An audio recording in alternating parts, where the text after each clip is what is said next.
Connolly grabbed a 29-point halftime lead, and they never looked back in this one, winning 58-35 over Salado thanks to Kiefer Seeley's 1, 2, 3, 4, 5, 6, 7, count them, 7 touchdowns tonight. Now, how about this today? Across the northern border, October baseball was on full display. But if you take a look over to my right, it'll leave some walls untouched. It was one of those games that was over before it really started. It was 40-0 at the end of the first quarter, and the Trojans scored on 3 straight defensive possessions. A number of homes in the area were absolutely ripped through. The home behind me nearly ripped in half. How about this for profiting from your name, image, and likeness? A young football player from Georgia is turning his love of football into financial gain. Don White has the story. Chris, it was an incredibly emotional scene here in McGregor tonight. 2 women who were so clearly very loved by their community. It's going to be scorching hot for the next 5 days, well over 100 degrees, but there's more than one reason to cool off here at Ferguson Park in Temple.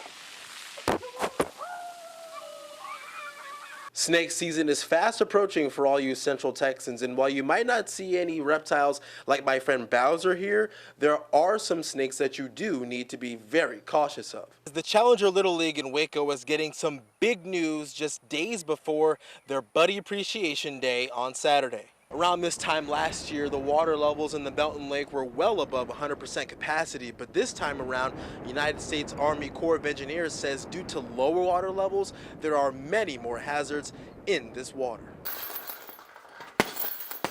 Even if you don't have the time for martial arts school, man, come to these clinics, come learn something, come get, just the concept is huge. In light of recent national and even local events, TJ and Shayla Waldberger, the owners of the Grapples Lair Martial Arts Gym in Temple, say parents still worry about sending their kids to school.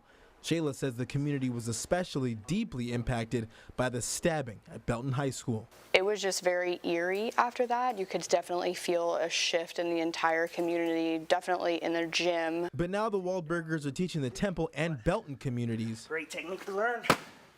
how to be prepared to fight back. I'm excited just to give out a free clinic to the community. Just the awareness is huge, but the techniques will save their lives. I think being confident and not feeling like you have to go out and have this rough exterior, being able to be calm and steady on the surface and assessing a situation and thinking rationally about how to handle a situation, I think that those are all tools that you learn when you're consistently doing martial arts. Not only how to defend yourself in a life or death situation, but becoming mentally stronger and a leader within the community. That's half of it. Self-defense is half, but the mindset, these leadership skills, being a good person is the other half, and we need to make sure that we're building those characters, building those future leaders.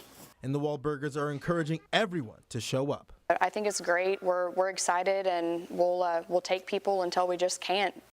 We watched it, and by the grace of God, it didn't hit us. And it was within minutes, the idea started coming together. We got to cook. People are going to need food. Brian Clemens says it was natural to think of food as the best way to help Salado tornado victims. Everybody just, like rednecks do, you grab your pit and you start cooking and you start feeding people. And it didn't take long for others in the Hidden Springs community to follow suit and rally behind him. Some local business owners just said, hey, what do you need? And people started showing up, so we started last night cooking brisket.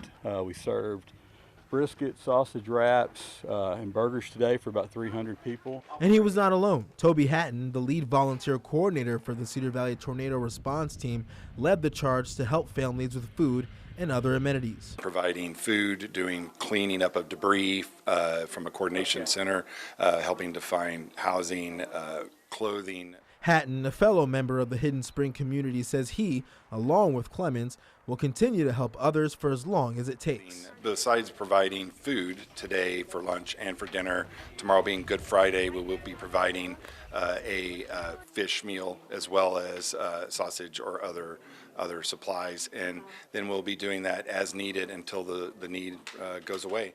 And with his family and neighbors by his side, Clemens says now is the time to answer the call. And I think it's times like this when you really get to see that. People kind of come out and show what they're made of, and this is that time. find his cows 3 pastures over.